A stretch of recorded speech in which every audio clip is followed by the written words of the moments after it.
ay tumayo sa ating pagpapatuloy.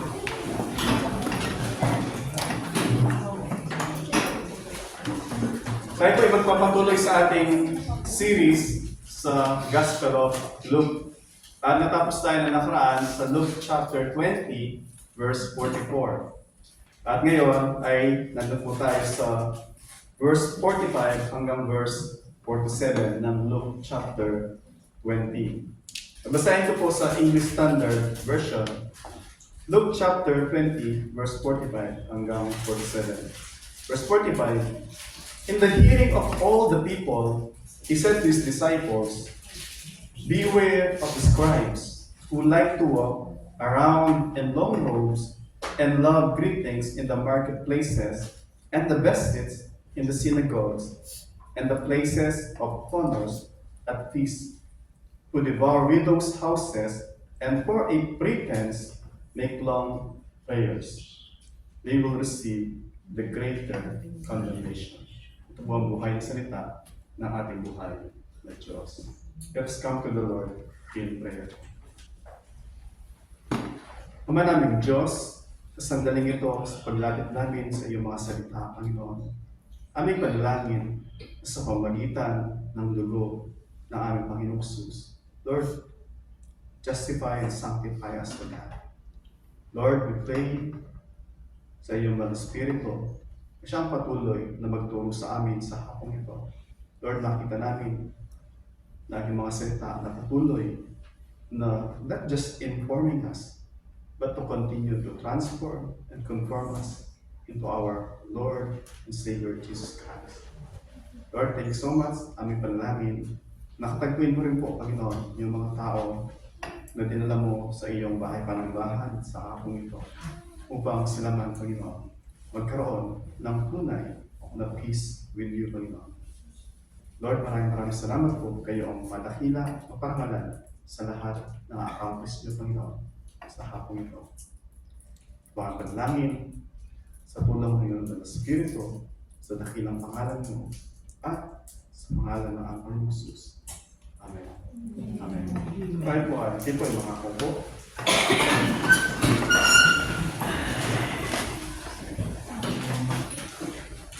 Samahan po natin yung ating text. Sabi doon sa verse 45, in the hearing of all the people. In the hearing of all the people. So nabito ng Panginoong Jesus, nandun siya, pagbabalikan natin, sa chapter 20, verse 1, sabi doon, one day, as the Lord Jesus Christ was teaching the people in the temple and preaching the gospel. So chapter 20, verse 1, yung pasimulan ng chapter na ating pag-aaral, sabi doon, ang ating Panginoong Jesus ay nandun siya sa templo, nagtuturo at ipinapangaral yung mabuting balita. At sabi doon, the chief priests, the scribes, and the elders came to him and said, so nag-start siyang tanungin para siya siluin, para magkaroon sila ng akusasyon sa kanya pag sumagot siya ng something na hindi ayon doon sa law ng Israel at even against dun sa Roman law. So, point is, yung konteksto ng ating pag-aaral sa verse 45 is nandun yung mga iskriba, religious leader ng mga Pariseo, at yung mga elders, at maraming mga tao. Kasama kanyang mga alagad. At nung sinabi niya, and he said, in the hearing of all the people, to his disciple, sabi niya, beware. So, nandun yung mga maraming tao, nandun yung mga religious leader, at nandun yung mga tao na pagsasabihan niya, mag-ingat kayo sa mga to habang nakaharap siya sa kanyang mga alagad. So, gusto makita natin yung setting po ng pasahe natin. At yung title na ating pasahe, yung nakita nyo kanina, The Pursuit of Glory. Pag sinabi mong pursuit, ito yung, ibig sabihin, action of pursuing something. Sabihin, yung Excel, yung tatlong T. Anong tatlong T po na in-exert natin? Or you are investing yung tatlong T. Time, talent, At saka yung treasure. So when you are pursuing something, you invest your life. You invest your being. Invest mo sa lagyan kanina yung tatlong P, time, talent, and treasure. So, pursuing the pursuit of glory. So yun yung ating title. The pursuit of glory. At exactly, in the pursuit of glory, ito yung mga ginagawa ng mga eskriba. In the pursuit of glory, ito yung mga bagay na yung mga eskriba ay ito yung kanilang ito yung makikita masasalamin kung paano sa kanilang pagnanais na i-pursue yung glory na yon, ito yung character na nasasalamin doon sa kanilang pagkatao. At sinasabi ng Panginoon sa kanyang mga alagad, exactly sinasabi niya, nakita niyo mga eskriba na to, the opposite yung gawin ninyo. Ito sinasabi niya sa mga alagad niya. Kasi sabi niya, uli, verse 45, and in the hearing of all the people, he said to his disciples, beware of the scribes. Beware of the scribes. So ano yung makikita natin dun sa mga eskriba na ito na binibigyan ng warning ng Panginoon Jesus na mag-ingat o take precaution dun sa mga eskriba na dun sa kanyang kapanahunan. So makita natin muna, dun sa verse 46, sabi doon, beware of the scribes who walk in long robe, and then love greetings, hanggang verse 46, makita natin doon, it talks about dun sa kanilang self-exaltation, about pride. It's all about me. Yung kanilang pride, pagbabandera na kanilang sarili. Parang, look at me, parang gano'n. So, makita verse 46, yung pride, exaltation ng kanilang sarili. And then verse 47, yung unang bahagi, who devours widows' houses, sabi niya. Kasi makita natin doon yung kanilang covetousness, pagiging greedy.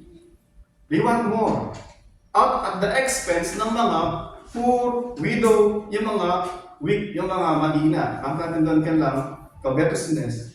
And then yung sa last part ng verse 47, for a pretense, sabi doon, and for a pretense, make long prayers.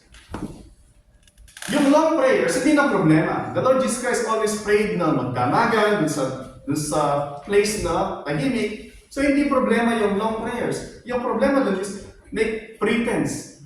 Ibig sabihin, pakunwari. Word na pretense is ibig sabihin, balat kayo. Pretense of long prayers. Makita natin dun yung kanilang hypocrisy. So makita yung pride, covetousness, at saka yung pride o yung hypocrisy ng mga eskriba, and exactly sinasabi ng Panginoon Jesus, be careful, be watchful, be cautious na huwag niyo silang gayahin. Away from them. So yun po yung sinasabi ng ating Panginoon Jesus in front ng maraming tao, at nandun din yung mga eskriba as an illustration, living illustration ng warning ng Panginoong Jesus. So makita natin doon, sabi ko kanina, yung sa pasimula ng chapter 20, verse 1, makita natin doon, yung mga eskriba na to, religious leader, ay on that spot. Nung tinanong siya, almost authority, na ginagawa mo yung pagtuturo mo, sabi ng Panginoon Jesus, okay, tatanungin ko rin kayo, sagutin niyo ako, and then, sasagutin ko yung tanong niyo. Anong tanong ng Panginoong Jesus? Kaninong authority ba yung pagbabaptismo ni John the Baptist? Tapos sabi nag-usap sila, nagkaroon sila ng forum, sabi nila, pag sinabi natin galing sa Diyos, sabihin naman nila, ay bakit di kayo naniwala? Kasi di sila naniwala. Pag sinabi naman natin galing sa tao, and then babatuin tayo at mamatay tayo kasi naniniwala lahat ng tao, except tayo, na siyang sa John the Baptist ay sugo ng Diyos. Anong gagawin natin? So, cornered sila. Sabi natin, let's play na idiot tayo, hindi natin alam. Sabi nila, hindi namin alam. Sabi ng Panginoon Jesus, okay, hindi ko sasagutin kung kaninong authority yung aking meron sa aking pagkaturo. So, yun yung isang eksena. Then, another eksena is, tinanong sila ng Panginoon Jesus, tinanong ko na sila, ang Panginoon, pwede bang, is it legal to pay taxes to Caesar? Sabi nila, tapos, sabi ng Panginoon, gusto siyang sinuwin ulit, okay, give me coin. Sabi niya, denarius. And then binigyan siya ulit. And then, kanina bang mukha yun nandito? Sabi nila, Caesar. Then sabi ng Panginoon, bigyan niyo kay Caesar, yung kay Caesar. Sa Diyos yung sa Diyos. Point is, kanino bang image yung meron kayo? Of course, we were created in the image of God. Alam nila yon. Memory verse nila yon. So, yung point is, sinasabi ng Panginoon, give to Caesar kung ano yung belong kay Caesar, at kayo, give yourself to the Lord. However, kaya sinasabi ng Bible, everything ay sa Panginoon. Silver, gold, lahat ay para sa Panginoon. But, yung challenge ng Panginoon sa kanila, give yourself sa Panginoon. Because you were created in the image of God. And then, after nun, marami pa yung preaching, bago yung ating series anniversary, yung question about dun sa kaninong anak ba ang Panginoon. How come na descendant siya ni David, and yet, Lord din siya ni David. Kung saan pinapakita doon, yung divinity ng ating Panginoon Jesus. Siya ay 100% man. At the same time, is 100% divine. Diba? So yun nagtapos yung verse 44 ng chapter 20. And after nun, ito yung ating text na masumpungan sa ating verse 45 hanggang verse 47. So tingnan po natin yung unang point. Na kung saan, tanda po natin, sinasabi niya ito, ang Panginoong Jesus, yung review, hindi pa talikod na, huwag niyong gagayahin niya mga yan. Hindi ganon, hindi siya ganon. Pagpus broadly, in daylight, plainly, yung kanyang language, so sinasabi niya, si describes, eto sila. Ano yung description niya sa kanila? Sabi sa mga eskriba, una, at least 4 na statement patungkol sa kanilang pride, na pagbabandera nila ng kanilang sarili. Sabi niya, doon sa gitna ng verse 46, sabi niya, beware of the scribes who, then sabi doon, like to walk around in long robes. Gusto nilang nakasuot ng mga mahahabang mga kasuotan. Pero natin, yung kasuotan nila during that time is, hindi during that time, sa Old Testament, instruction ng Diyos through Moses, may ating susunod dapat ng mga pare, yung mga Levites. Merong mga tassel sa dulo ng kanilang laylayan, reminding them of their covenant sa Diyos. So pag nakikita nila yun, dapat it brings them back dun sa covenant ng Diyos, dun sa mga salita ng Diyos, as a reminder. Pero during their time, yung mga Pharisees, pinalakihan nila yung mga yun, na pagkasuot nila, yun na lang ang tinitingnan ng mga tao na binabandera nila. Look at me, ako ay Pariseo, ako ay religious leader, ako ay ganito. Yun yung kanilang purpose na minamagnify nila yung symbol at ginawang literal that points supposed to be dun sa covenant promise ng Diyos, hindi sa kanilang sarili.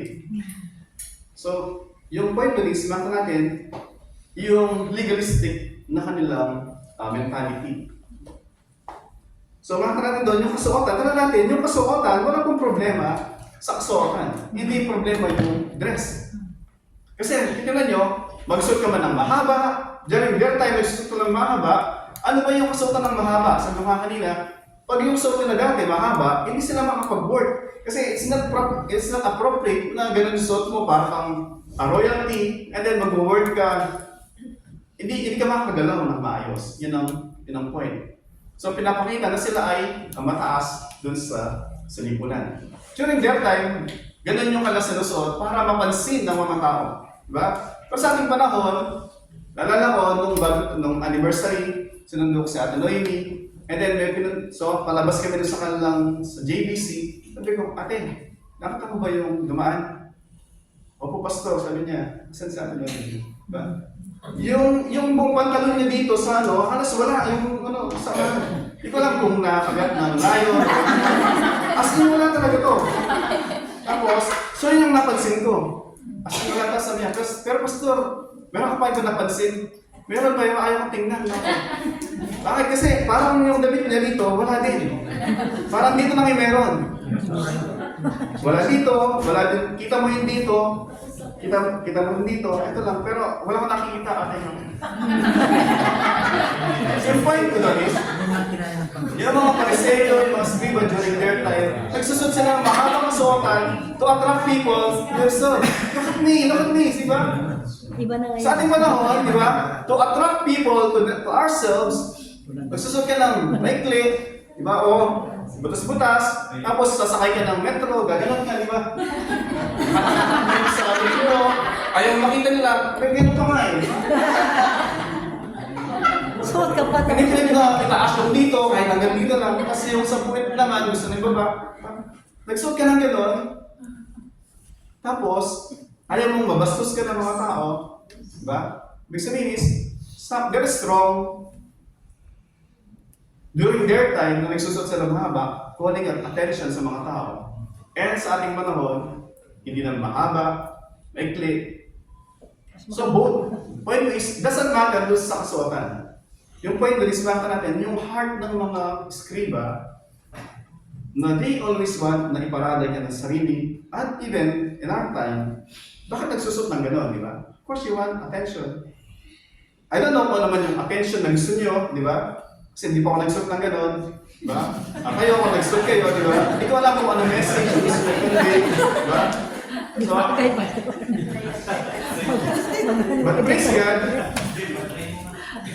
but praise God, nung una, meron mga nagsusuot na hindi naman ganun karaming butas, meron butas lang, may patches. So, sabi ko, I don't mind the suot. Lagi, pinapaliwanag ni Pastor Dong, di ba? Na yung condition ng loob, ng heart, papakita dun sa labas. However, sabi nga, di ba? Yung point lang natin is, let us not cause sa ibang tao na sila ay magkasal. Diba? Kahit ako, nung nakita ko yun, isip ko kahit Sister Joy. Sabi ko, nakita ko, Sister Joy, Sister Joy, asawa ko. So, kahit sabi natin na, hindi mo nakita ate ka. Sabi ko, ate, hindi pa picture na lang ako. Bakit hindi mo illustration one day ka. So, makita po natin, let us be, yung Bible, sabi po is, let's dress modesty. Ibig sabihin, modest, hindi ibig sabihin nung, hindi about mahaba, but it's appropriate. Appropriate yung ating mga kasuotan. And lahat naman kayo, by God's grace, diba? Lalo yung suot ni Annalisa na nakaraan, di ba?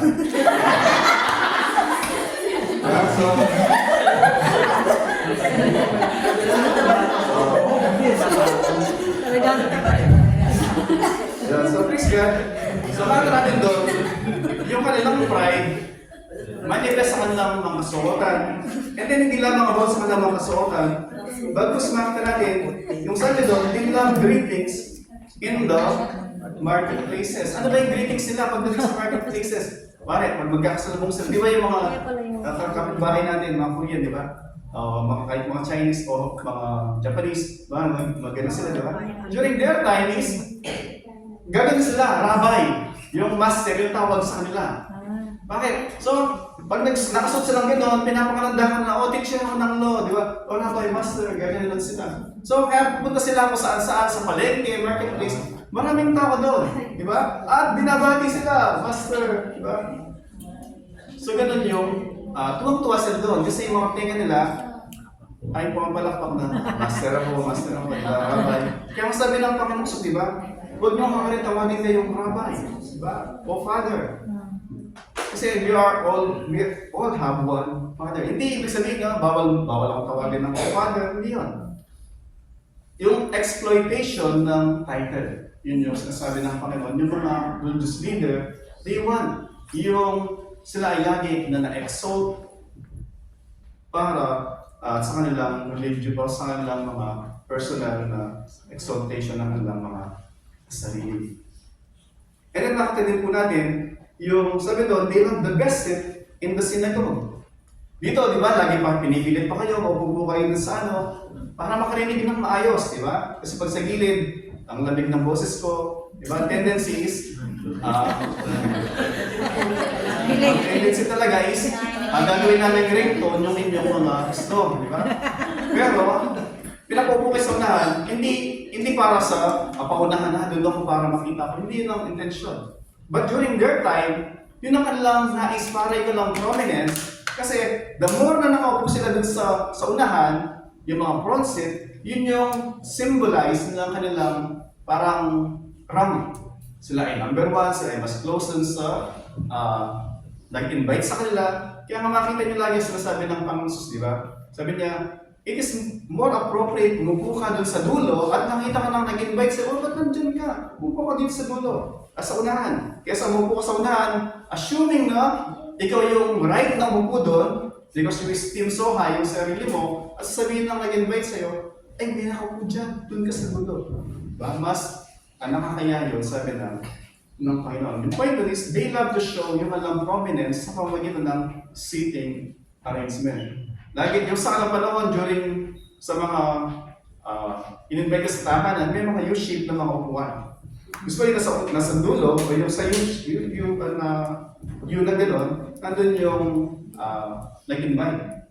The more na mas malapit ka doon, the more ibig sabihin na ikaw ay mas close dun sa host.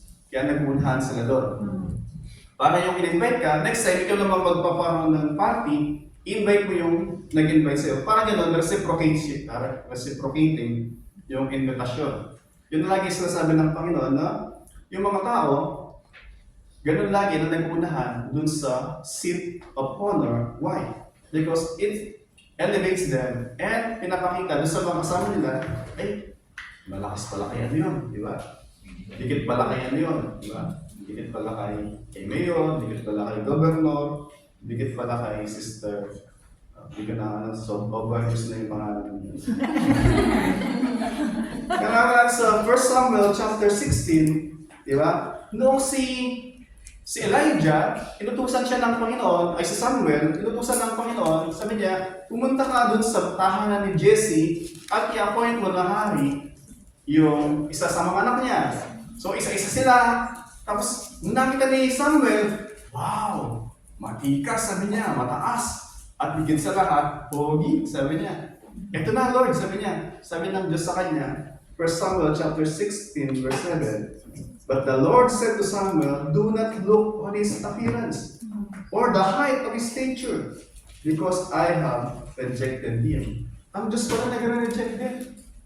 Bakit? Si Samuel, nakita niya, pogi, matangkad. Diba? Parang si Richard. Tall, dark, and handsome. And then sabi niya, the Lord sees not as man sees. Man looks at the outward appearances, but the Lord looks at the heart. So ano sinasabi doon? Ang Diyos, nakita natin doon, He looks at the heart. Pero do not be deceived. Sabi nga, di ba? Kung ano nasa condition ng puso, it will manifest outside. Diba? So makita po natin dito, unang sinasabi ng Panginoong Jesus sa kanyang mga alagad, beware, pag sabang beware, diba? Take precaution, mag-ingat kayo, na kung anong ginagawa nila, huwag niyo sila pamalisan doon sa kanilang mga pride. Sometimes, mayroong tinatawag na false humility. Kaya kung narinig nyo yung false humility, nasasabihin lagi na, praise the Lord! To God be the glory! Diba? Pero ginawa lang bukang bibig. Actually, minsan is false yung kanilang pag-describe sa Diyos ng humility. Maraming mga gano'n na part lang ng lengguwahe, diba?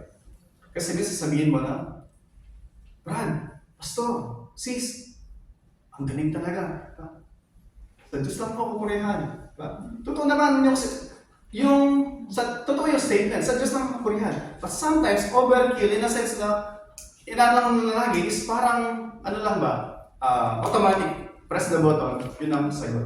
Pwede mo namang sabihin na, yes, praise the Lord po, nagkakanan ko po talaga yun, nagsikap po talaga ako na.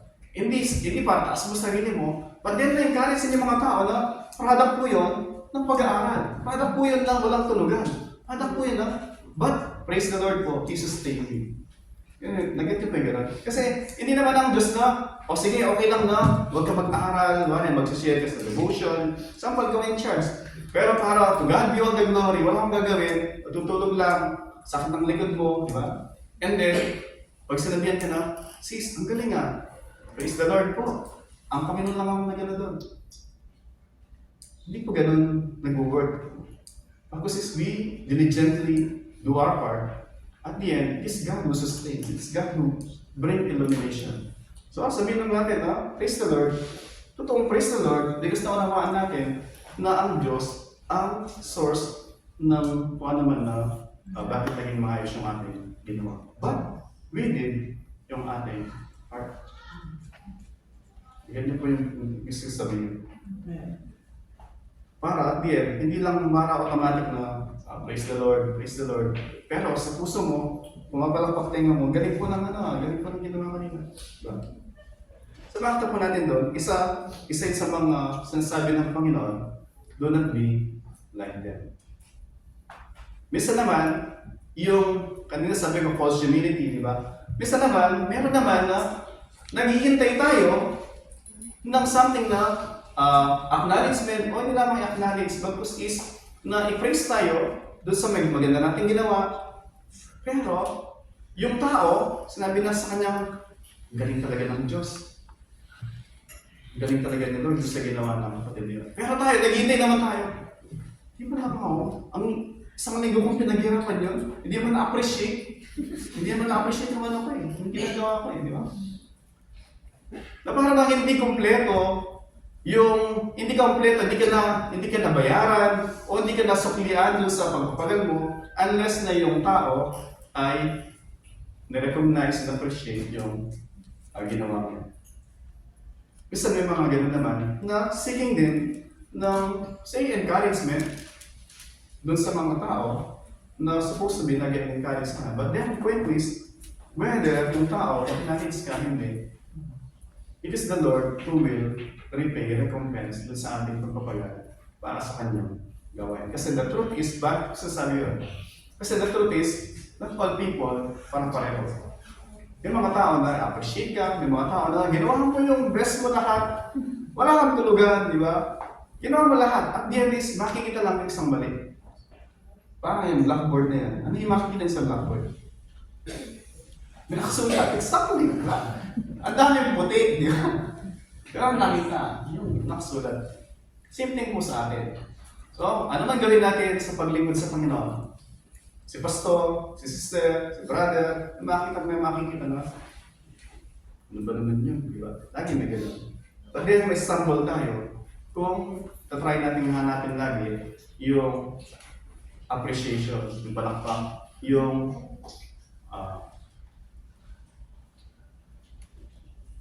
recognition, may proper na word, yung acceptance mula dun sa ibang tao. As long as the Lord accept us, yung ating service sa Kanya, yun po yung pinaka-balaga. Ano man sabihin ng iba mga tao. Pero yung mga scriba, exactly the opposite. They don't care.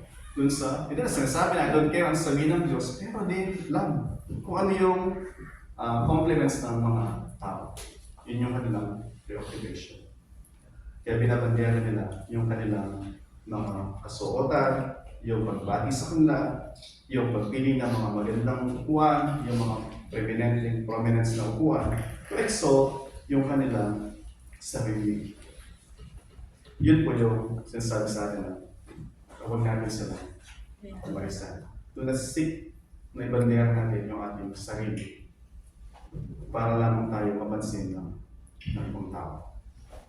And then pangalawa, makita natin yung sabi doon, sa verse 47, who devour widows' houses, sabi niya. Ano po yung, sino nakakarinig doon sa next week, chapter 21, verses 1 to 4, yung the widow's offering, di ba? Bakit ginamit yan, yung widow's offering? Di ba? May marinig kayo na yung illustration na sabi ng Panginoon, natinig siya. Sabi sa verse, parang manunod next week, di ba? Pero mayroong teaser, di ba? Sabi doon, chapter 21, verse 1 to 3, just to connect yung devouring widows' houses, just looked up and saw the rich putting their gifts into the offering box, and saw the poor widow put in 2 small coins. So, merong mayaman na nag-offer, merong widow na 2 small coins. Ibig sabihin, barya. He said, truly I say to you, this poor widow was put in more than all of them. Kanya, itong widow na to, mas higit yung binigay niya kaysa kanilang lahat. And sabi sa verse 4, for they all contributed out of their abundance, but she, out of her poverty, put in all that she had to live on.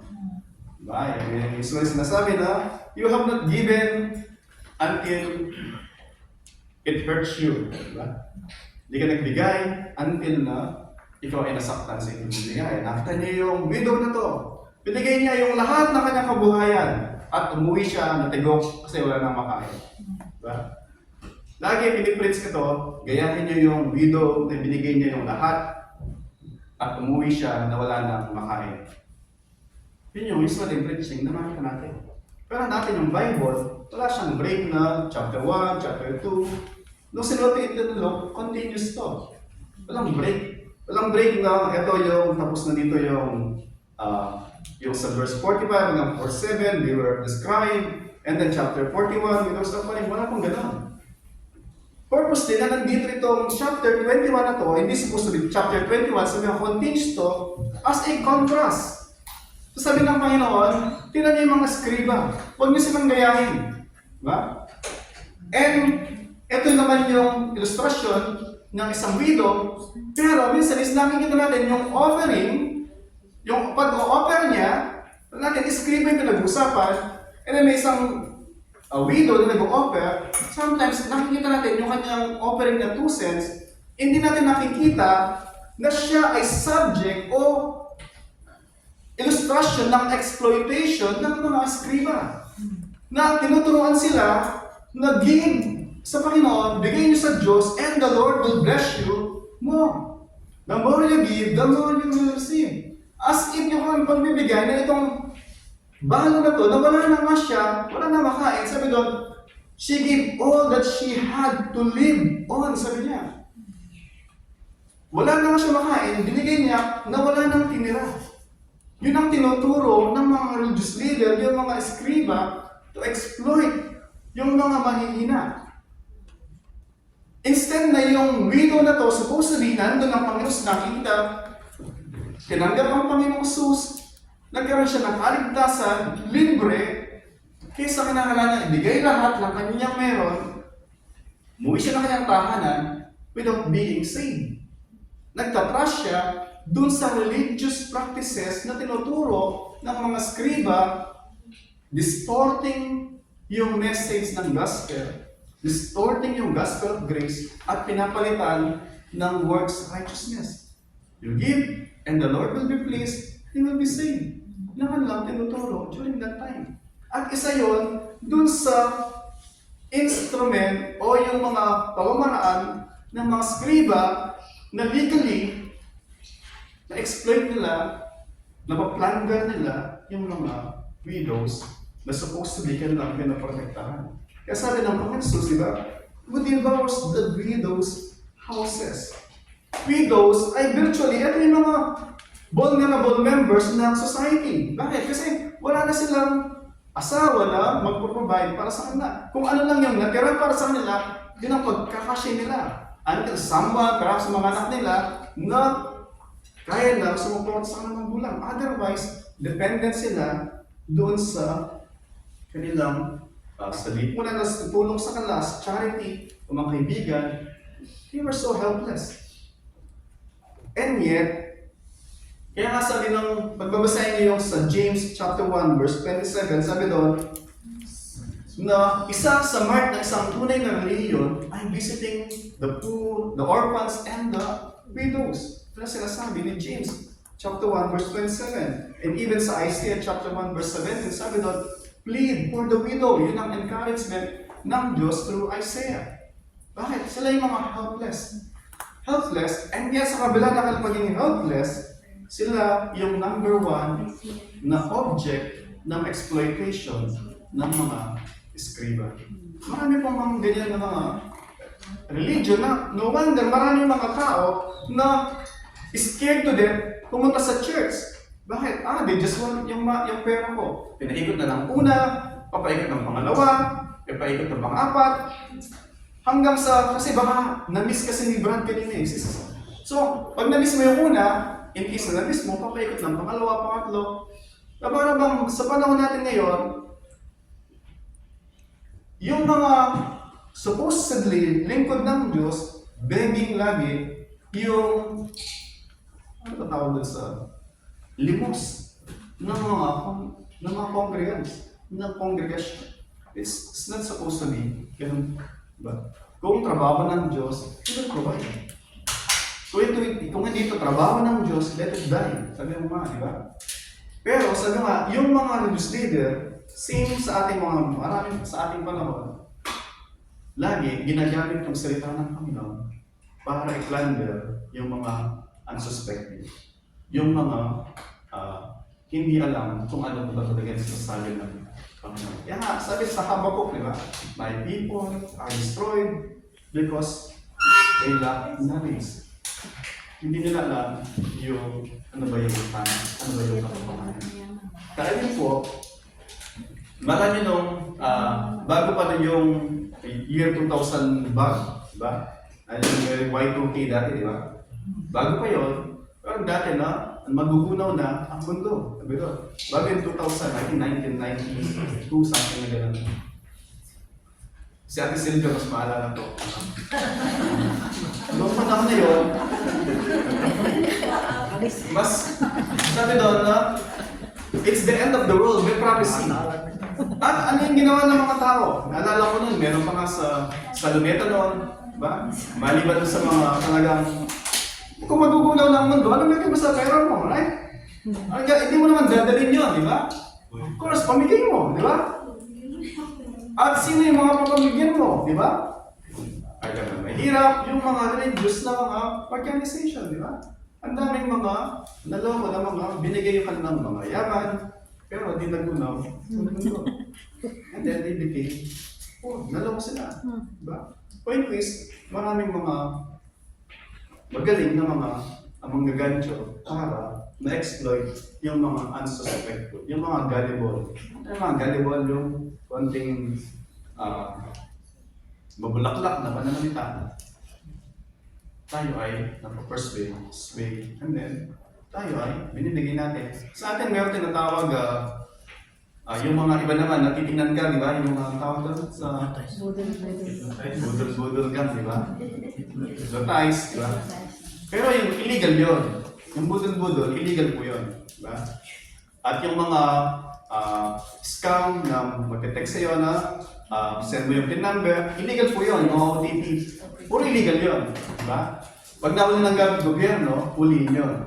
Pero may mga magaling, nakakuha ng legal na way para exploit, para kunin yung bank account mo legally. Yun nga po, yung mga religious leaders. Gagamitin yung salita ng Panginoon. Ano naginip ko kagabi? Sabi ganito, susuportahan ko raw yung pag-aaral ng anak ko. Diba? Praise the Lord! The Lord will provide. At sabi niya is, kung wala ka pa ngayon, okay lang. The Lord will provide. Maghirap ka muna, mag-loan ka, and the Lord will bless you. 100 folds, diba? Lagi yun, especially sa mga television. Do it now, now, now. Bakit? Kasi pag pinagpatumpik-tumpik ka, matatauhan ka, mahimasmasan ka, ito ba gagawin to? Kaya they want now. Diba? Kaya pupunta kayo sa lahat, sa do, diba? Ngayon lang po yung offer nito, bukas wala na. Diba? Ikaw naman, no? Kanto na yung SIM card mo, dahil sa na ano ka, no? Buka pa rin, diba? And then magbabayad ka ng 1 year, hindi pwede i-cancel kasi contract. Bakit? Kasi sabi lang, ngayon lang po, bukas wala na. Diba? Nga po, pag gano'n yung ginagawa, diba? Mga professional yun. May mga professional dito, diba? Sagutin mo na ako ngayon, hindi bukas. Diba? Bukas wala ng offer, diba? At sasagot ka, diba? And then, kasi di ba madali tayo, diba? Yung point natin is, yung mga sinasabi nito, yung mga scriba, they exploit yung mga unsuspecting. Kaya ang sabi niya is, beware. Right? Beware. Huwag tayong masyadong kampante na kung saan hindi tayo watchful at hindi tayo diligent. Even sa church actually, nagbigay ng warning ang Panginoong Jesus, sabi niya, beware of the wolves. They are wearing yung sheep's clothing. Sabihin, even dun sa church. Kasi ito naman, yung church yung pinaka-madaling, kasi di ba, hindi ka nagsususpect, di ba? Kasi pare, okay yan, di ba? Mabait yan. Tapos di ba, marami na tayong experience, di ba, sa church na, of course, God bless them, kung nasa na sila ngayon, di ba? Punta, tapos, lalapit, tapos iiyak, tapos naawa lahat, nagbigay ng tigo 100, nakakolek na ng 5,000, next week, wala na. Bakit? Kasi hindi na makakaulit, di ba? Kasi isang beses lang magagawa yung gano'n, di ba? Bakit? Kasi sabi nga, pero titignan mo, din maalaman mo na, hindi lang pala dito sa church na ginawa yun. Diba? Ginawa din pala doon sa iba. Point is, hindi bad na magtumulong. Diba? Pero kung in-exploit tayo, we have to use yung ating wisdom din na tulungan yung dapat tulungan at yung mga hindi dapat naman, matuto silang maghanap buhay o matuto na iba yung pinaghirapan ng ibang tao. Kasi mo 100 lang pang consumer ng 1 month, as binigay mo doon sa mga, diba? Kung ano naman na gagawa na nila. So point to this, makita natin doon yung covetousness ng mga scriba at the expense of others, sila ay tumataba, malaki yung tiyan, mga bank account, diba? Bakit? Kasi nagpapasasa sila doon sa pinaghirapan ng iba, diba? So makita natin doon, we are supposed to be yung mga tumutulong dun sa mga mahina, dun sa mga fatherless, sa mga widow, and then sila yung mga gumagamit pa dun sa mga widow. So makita natin doon, sabi mga kanina, the widow gave all yung kanyang meron. Bakit? Kasi gullible siya, binigay niya yung lahat ng kakabuhay niya ayon sa tinuturo ng mga scriba, exploiting yung mga unsuspecting. Pero, kung nalapit sa Panginoon, for her salvation, it's siya uwi, na meron pa siyang 2 cents na pambili niya ng pinapay, diba? At mabubuhay pa siya until the Lord sa lagay. Sumata po natin doon, even marami mga pasahe na kung saan lagi sinuturuan tayo sa salita ng Panginoon na let the Word of God lagi na instruct us and even na magkaroon tayo ng i-apply natin yung wisdom natin dun sa assessing kung ano ba yung right dun sa wrong. Diba? So para hindi po tayo gaya ng mga weak na ma-exploit na kung sino pa man na pretending to be servant of the Lord, wherein pa ay hindi po sila. So makita natin doon, even si Mark actually, kung titignan nyo yung pasay na yun, sinabi ko kanina yung sa chapter 21 in advance, marami lagi nagsabi sa mga give till it hurts, suggesting that God is not pleased until you are suffering. Diba? Give till it hurts. Hindi ko alam kung narinig ninyo yung slogan na gano'n. Give till it hurts. Pero, sabi naman na para ang Diyos, hindi siya pleased until na yung kanyang mga anak ay nagsasuffer. Ito exactly actually si Jonathan Petzl, kung narinig niyo yung pangalan na yun. Jonathan Petzl, bago ipinin ni Martin Luther yung kanyang thesis dun sa Wittenberg. Yung supposed to be na magandang project, yung project nila is mangolekta ng contribution o yung love gifts ay gano'n para sa building ng Church of St. Petersburg, St. Peter's Basilica sa Rome.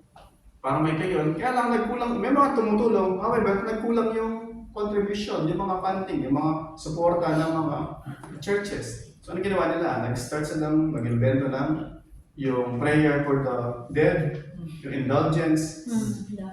At sabi doon, sa bawat kalembang ng silver coin, may isang kaluluwang nawawala doon sa purgatorio. Yun yung slogan. Yun yung slogan nila during that time. And so, dahil doon, sabi ni Martin Luther, it's wrong. It seems na binabayaran ng Diyos, Lord, ito yung isang kaluluwa na makakalaya sa purgatorio. Bakit? Kasi pagpe-pray ng pare, pag bumili ka ng ticket, pagpe-pray yung patay. Kahit nasaan na siya, kahit saan man siya naroon, sa impyerno, namamasyal, o ano ginagawa doon, pagka ikaw ay bumili ng indulgence, pinag-pray ng pare, kaya yung pare may susi, di ba? I will give you the keys of the kingdom. Assuming ngayon ay nakay Pope, kung sino mang Pope, at si Pope dinedelegate sa mga pare, so meron silang kapangyarihan na buksan yung susi na yun para yung mga departed na mga loved ones na nasaan man sila ay makakalaya din sila.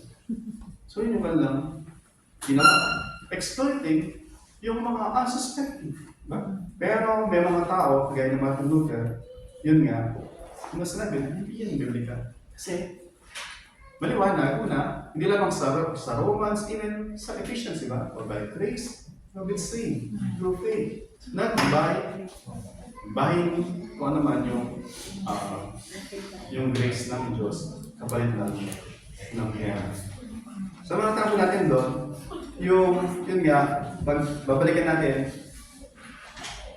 napakalaga na alam natin yung katotohanan. Praise God, na many po sa atin, if not all man, na aware tayo dun sa mga major doctrines ng Bible na hindi tayo maliligaw. Mag-iwaywalay man tayo, meron sa atin na mauwi ng Pilipinas. Yun ang panalangin natin lagi, no? Uwi kayo ng Pilipinas, punta kayo ng Canada, punta kayo ng New Zealand. Saan makidali ng Panginoon, you will continue. Kasi hindi kayo basta-basta saan pupunta, hindi kayo magpapatuloy. Kasi alam nyo kung ano yung church na hino-honor yung salita ng Panginoon. Hindi tayo maliligaw at hindi tayo babalik dun sa pinanggalingan ng kulay. Samantala po natin, yun yung sa sin nila na pangalawa, yung pagiging covetous. So, sin of pride, sin of covetousness, at yung pangatlo, makita natin dito, una, sinabi niya, nagsusot sila ng mga habang mga laylayan, di ba? Tapos, kung ano po man yung mga iba pang mga sinabi doon. Pagdating sa dulo ng verse 47, sabi doon, after devouring yung widows' houses, and, sabi ko kanina, for a pretense, kunwari, make long prayers. Kala yung sabi ng Panginoong Sus, pag nag-aayuno kayo, nagpa-fasting, sabi niya, huwag kayong yung mukhang Biyernes Santo, di ba? Kasi during that time, as a sign na sila nga ay nag-aayuno, yung mukha nila gusot-gusot, diba? Gusot-gusot na nga, pero magmumukha pa silang kawawa na talagang nagpa-fasting. Para yung mga tao, ay nag-aayuno ka, di ba? Yun yung kanilang part yun, o isang way na lang para makapot ng attention. Sabi ng Panginoon, pag mag-aayuno ka, dress up yung self mo, anoint yourself with oil. And then, even sa mga panalangin, sabi niya, go to your closet and pray between you and your Father in heaven. Pero yung mga skriba mo pala sa iyo, nandun sila sa lansangan, they are giving yung mga long prayers nila. Parang marinig ng lahat, napaka-religyoso ni ganito, ni gano'n. Pero sabi ng Panginoon, yung kanilang ginagawa, yung key na isa mo yung pretense. Bagat kayo o pagtupad.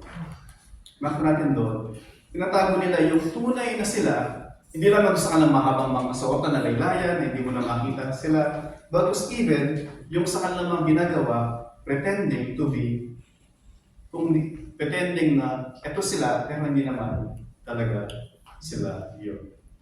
May mga tao na, di ba, kung saan makita mo,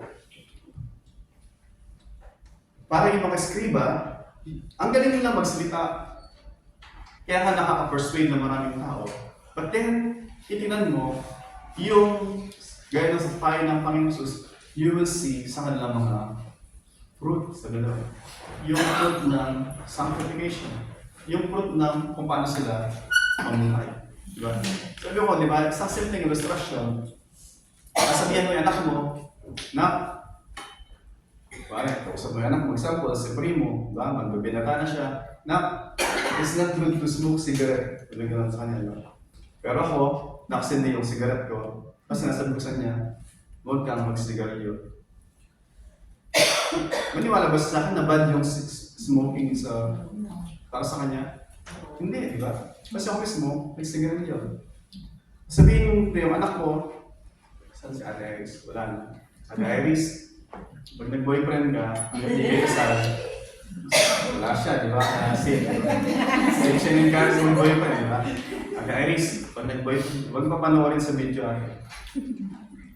Sabi ko sa kanya, pag nag-boyfriend ka, kahit na 10 taon na kayo mag-boyfriend, until nakasal kayo, bawal yung bumalik sa noo, bawal na balik sa cheek.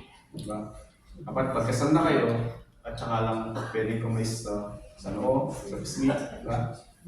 Kahit sa kamay, bawal bumalik. Sabihin ko sa kanya.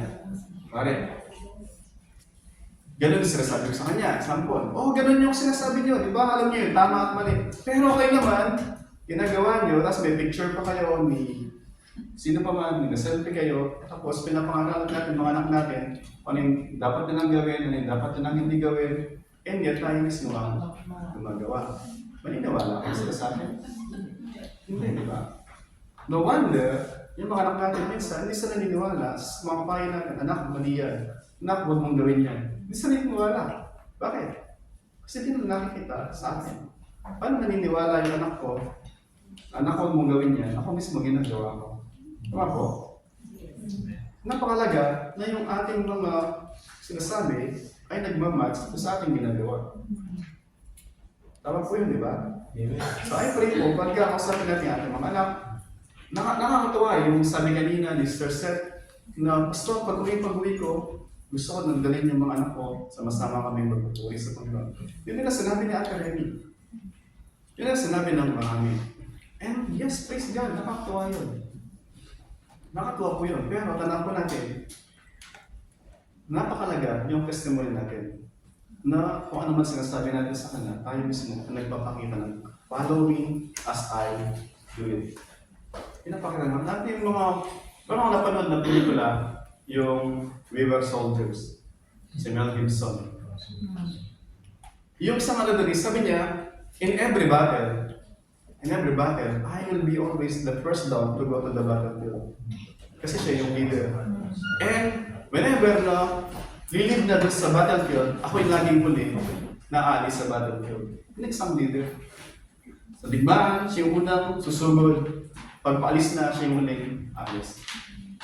Kung tayo mga leader ng mga tahanan natin, mga magulang, mga anak, mga ina o ama, even mga asawa, diba? O asawa. Anything na yung gusto natin na gawin ng ating mga partners, mga spouse, mga anak, sabi nga, let us demonstrate to them ano ba ibig sabihin nun? Kung paano yun gawin in a practical life. Then, naniniwala ko sila. I want to happen to me what happened to you. Part naman po yun. Diba? Nakakatawa po na gano'n na yung mga tao, mamangha sila. Sabihin nila na, paano nangyari yun? Paano nangyari kay mama yun? Kasi kilala nila tayo dati, bago tayo nag-Christian, di ba? Alam nila na, marami tayong mga boyfriend, marami tayong mga sa papa, maraming girlfriend. Alam nila dati, di ba? Pero ngayon, the way na magpayo tayo, hindi na tayo the same. Kasi dati, di ba, bago nag-Christian, di ba? Magpayo ng mga magulang natin dati, di ba? As long as na wag mo na magbubuntis, ha? Na parang, it's okay, gawin nyo, wag na magbuntis. Di ba? As long as na wag mong magbuntis, it's okay. Ganun sila dati. Diba? Ganun din perhaps tayo dati. Pero, nag-Christian ka, hawakan, wag muna. Diba? Bakit? Kasi hindi sila nakakuryente, di ba? Nakakuryente na, point please. Nakita mo yung nag-aapoy na kulay blue. Yung kulay blue na apoy. Huwag mo sabihin, mainit kaya to. Kasi lagay mo yung kamay mo, susunod ka po. Masusunod ka kasi yung apoy, painit yun. Pero maraming tao, Tinetest muna. O, hindi tinetest. Alam niyo yung tulahan ni Rosensa? Yung paikot-ikot dun sa ano? Ibuga mo, di ba? Minara siyang lampara, paikot-ikot siya, di ba? Ano pa nangyari? Ano pa nangyari sa gamo-gamo? Sunog po. Bakit? Hindi siya dapat magpaikot-ikot dun sa apoy. Sino pa nagpapaikot-ikot sa apoy? Meron. Pero magtas ng kamay.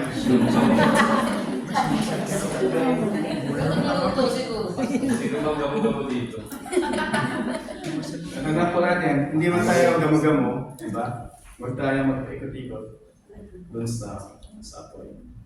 Hindi good sa atin, hindi good para sa ating kasunod. At pag nag-distract tayo sa ating mga anak, naniniwala sila o sa ating mga asawa. Para sabihin mo sa asawa mo, di ba? Na huwag ka mag-ikot-ikot sa apoy, pero ikaw, mag-ikot-ikot ka sa apoy, diba? Hindi sila maniniwala sa atin. Okay po? So, enough na po yung apoy, di ba? Pero yung kasunod na verse, mas apoy kasi siya eh. Sa dulo, sabi doon sa dulo ng verse 47, sabi niya, they will receive a greater condemnation. Gusto mo mag-close dun sa apoy, apoy yun nandun sa una, sa ulit verse. Lapis na sabi doon, yung mga skriba, they are so familiar with the law of God. Alam ko nila, di lang by mind, alam nila by heart. Kasi bata pa lang sila, tinuturuan din sila, pinamemorize sa kanila. But, bakit natin, hindi dahil kabisado mo, hindi dahil sa from your youth, you have been raised, na alam mo sa tanang Panginoon, automatic na yung tao ay may respeto at pag-alang sa Diyos. Hindi po, hindi nangyari sa kanila. The more na binigyan ka ng kaunawaan ng Diyos, the more yung judgment for this glory yung law ng Diyos. Kasi alam mo, it is sin knowing kung ano yung dapat mong gawin at hindi mo ginawa. So yung encouragement po dito, at yung nagsasalita dito ay yung mismong judge. Ang Panginoong Jesus is the judge. Siya yung hahatol. At siya yung nagsasabi na rin ng warning nito because alam niya kung ano yung judgment na kanyang gagawin at the end. Isipin mo, yung isang tao na magsabi na hindi niya alam kung ano yung mangyayari sa dulo, hindi niya alam yung weight, yung severity ng punishment, pwedeng magdududa sa sasabihin niya. Pero nagmumula mismo sa Panginoong Jesus, sinasabi niya na yung mga skriba na alam nila yung mga dapat nilang gawin, and yet, hindi nila ginawa yung dapat nilang gawin, they will receive yung greater na condemnation. Pwede ko lagi sinasabi, it's not enough na nag-agree lang tayo na alam natin na yes, I have done this, I have done that, and we are so sorry sa mga nagawa natin. Hindi po enough yan. Na alam lang natin at nag-agree tayo. We have to surrender completely. Diba? Lord, I surrender. Lord, pag sinabi surrender, Lord, I surrender na din lahat ng to, Lord. Lord, sa'yo na po lahat ng to. And then we will receive yung kapatawaran na mula sa Kanya. We surrender lahat sa Kanya. Alam niyo, sabi po sa John chapter 3, verse 3, so, after na ang Panginoong Jesus, sabi niya, beware, mag-ingat kayo, di ba? In your pursuit of glory, yung mga Pariseo, yung mga skriba, ito yung ginagawa na. Parading themselves, look at me, and then kinukuha yung mga pag-aari ng mga widow, yung mga mahina, in order to gain more. The more they have, the more na titingnan sa mga tao. And then, even na kung saan yung kanilang pretense ng long prayer or religion, ay puro balat kayo, hypocrisy. Yun yung kanilang ginagawa in their pursuit ng glory. Pero sabi ng Panginoon sa kanyang mga tagal, do not be like them. Do not emulate them. Do not copy them. On the other hand, sinasabi ng Panginoong Jesus, sabi niya, babasahin po sa John chapter 3, Jesus said to him, yung him na to, si Nicodemus, na sinasabi niya, alam namin na hindi magagawa yung mga bagay na ginagawa mo unless the Lord is with you. Sabi niya sa Panginoong Jesus. And then, sabi ng Panginoong Jesus sa second part ng verse 3, ng John chapter 3, unless, ano pa yung kasunod? Unless you cannot see. You cannot see the kingdom. So binibigyan ng warning yung kanyang mga alagad, at even in the hearing of all people, yung invitation, yung warning, hindi lamang para sa kanyang mga alagad. He is looking sa kanyang mga alagad, but that's also warning sa mga skriba at sa mga maraming tao. You want to pursue glory, you want to pursue yung presence ng Diyos.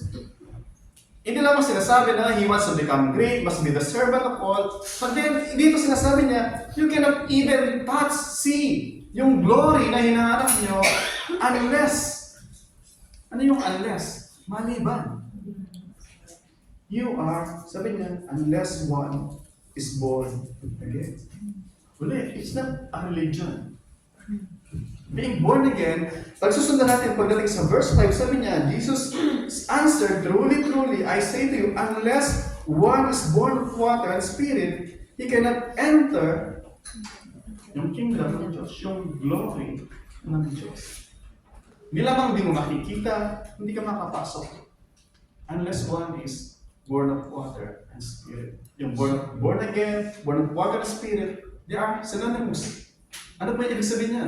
Born of water, it's yung cleansing na sinasabi sa Ezekiel chapter 36, verse 26 hanggang yung mga sumunod. I will sprinkle clean water on you, and you will be clean. Alilis ka, born of water. And then sabi niya, then I will take away your heart of stone, give you a heart of flesh, and I will give my spirit, and put my spirit within you. And you will be careful to observe all that I have commanded you. Born of water, spirit. It's the word of God. So unless one is born again, lahat ng ginagawa niya, calling attention to himself, giving mga pagtulong sa mga kagaya ng widow, she gave everything or nothing. Kahit ano man ma-accumulate natin, lahat po yun doesn't count.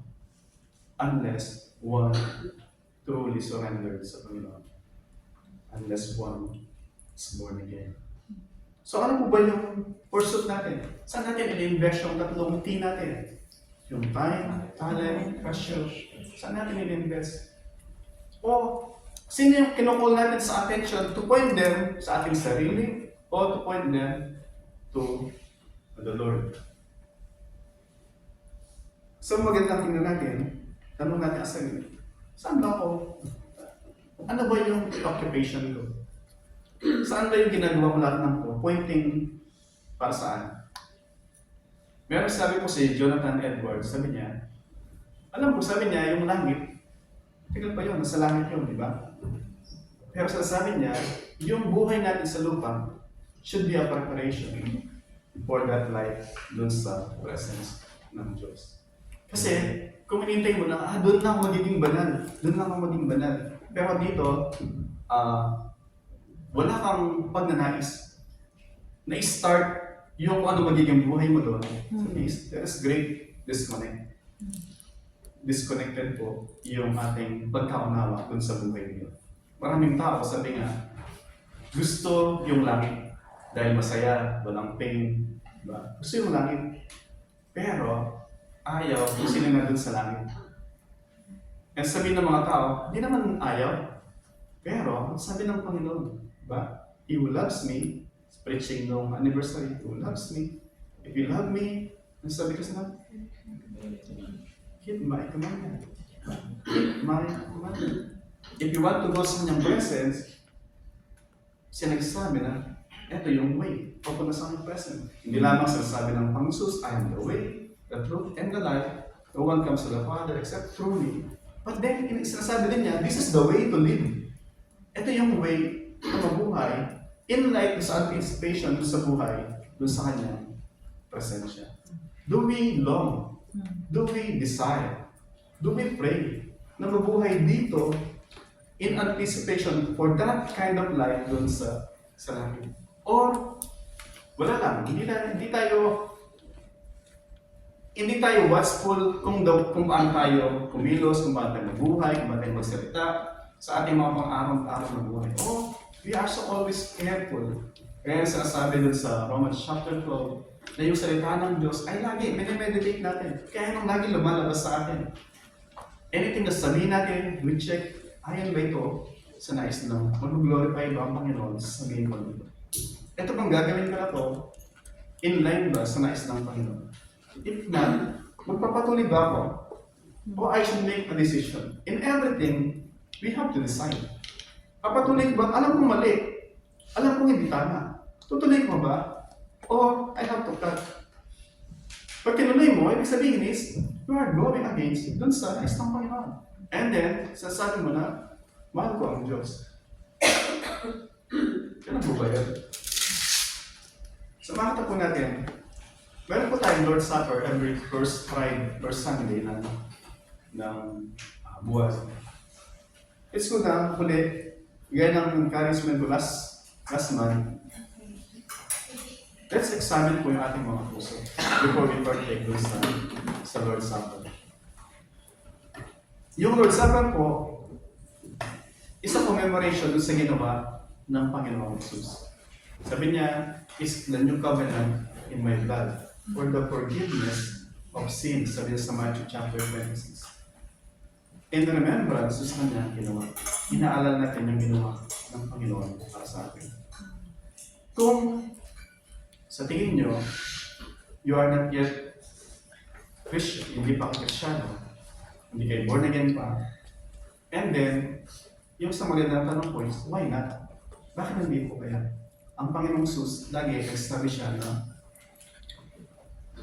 unless one is born again, we cannot see and enter the kingdom of God. And you can always come to Him. Come to His presence. Sabi niya, sino mang lumapit sa Kanya, hindi niya i-reject, hindi niya tataboy. He will receive. Knock, and it will be open. Seek, and you will find. Ask, and it will be given.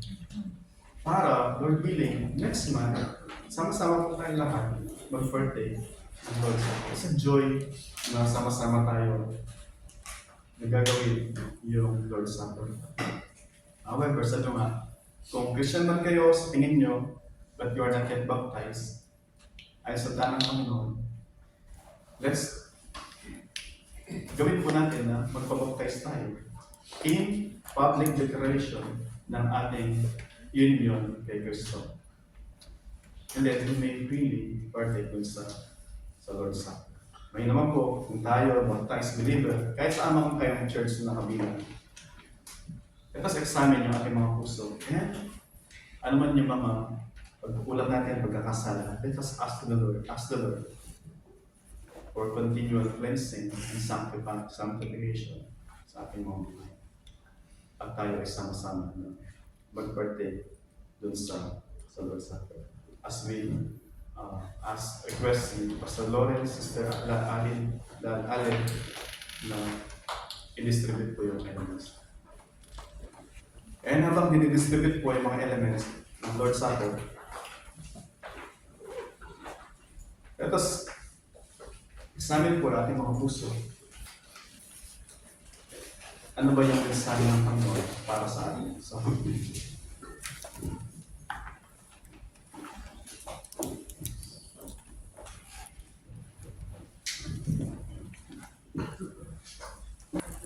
sabi po sa Matthew chapter 26, verse 26, now as they were eating, Jesus took the bread, and after blessing it,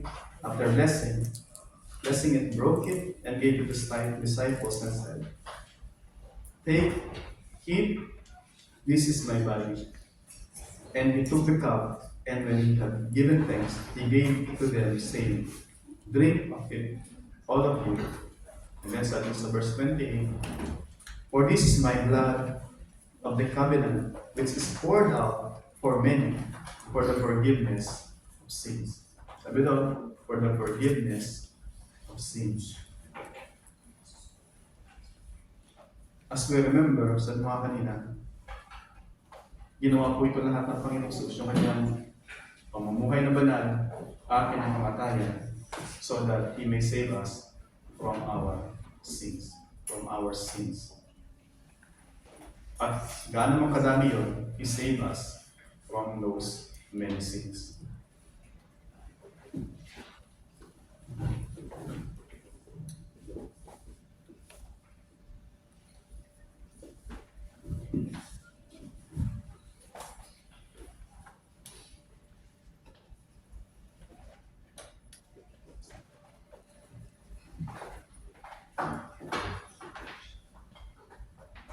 Let us all stand po yung mga elements.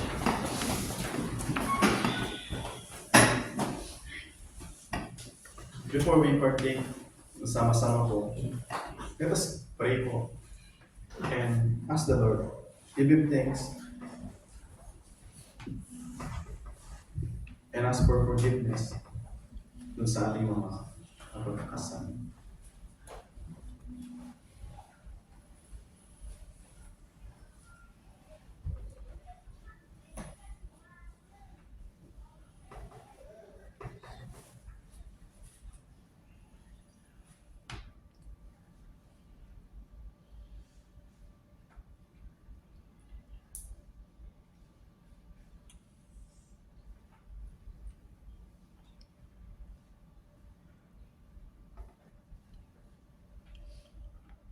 Lord, we thank you so much, Panginoon, for the life, death, resurrection, and ascension of our Lord and Savior Jesus Christ.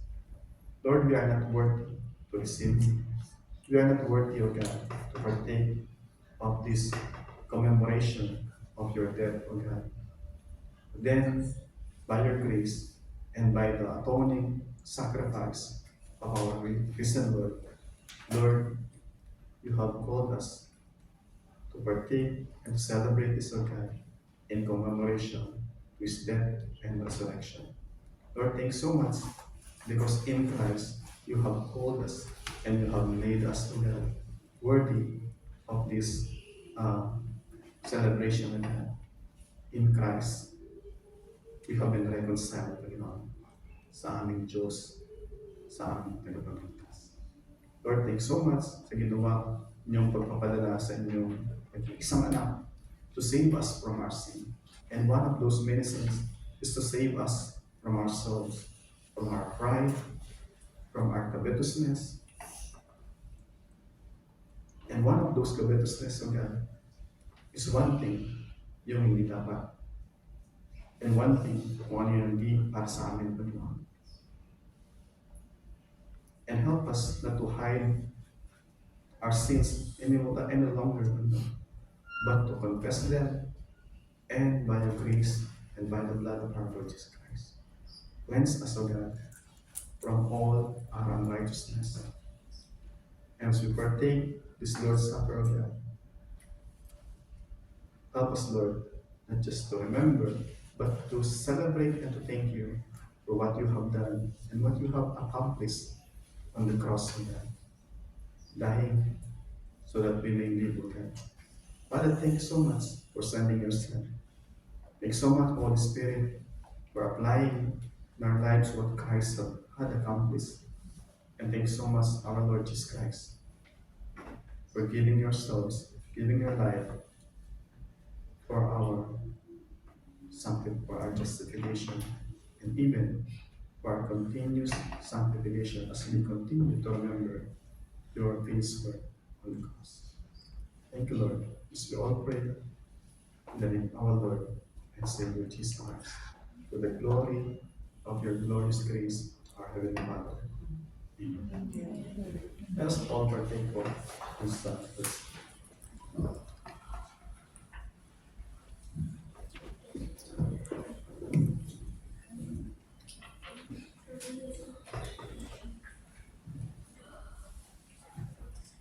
Let us bow our head and let us once again come to the Lord in prayer po.